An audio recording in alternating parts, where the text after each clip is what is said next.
क्रिकेटच्या मक्केवर म्हणजेच लॉर्ड्सवर भारताचा पहिला कसोटी विजय कसा मिळाला होता माहिती आहे का? चला जाणून घेऊया त्या ऐतिहासिक विजयाची कहाणी. नमस्कार मित्रांनो, मी अजय. आपल्या गप्पा क्रिकेटच्या अजयसोबत या कार्यक्रमात आपले मनपूर्वक स्वागत. आज आपण बोलणार आहोत तो 5 ते 10 जून 1986 दरम्यान लॉर्ड्स लंडन येथे खेळल्या गेलेल्या भारत इंग्लंड पहिल्या कसोटीबद्दल. भारताने नाणेफेक जिंकून प्रथम गोलंदाजी स्वीकारली. इंग्लंडचा पहिला डाव 294 धावांवर संपुष्टात आला. चेतन शर्माने 5 तर रॉजर बिन्नीने 3 बळी घेत इंग्लंडला मोठी धावसंख्या उभारू दिली नाही.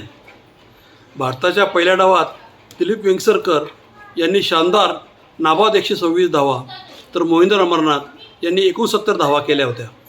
भारताने 341 धावा करत 47 धावांची आघाडी घेतली. दुसऱ्या डावात इंग्लंडचा संपूर्ण संघ फक्त 180 धावात गारद झाला.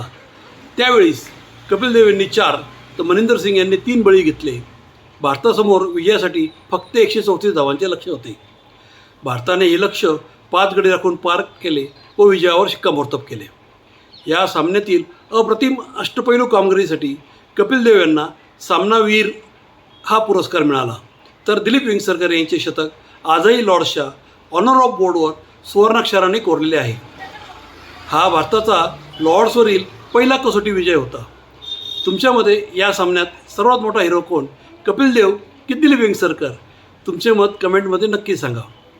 अशाच क्रिकेट इतिहासातील रंजक कथा पाहण्यासाठी गप्पा क्रिकेटच्या अजयसोबतला फॉलो करा. धन्यवाद.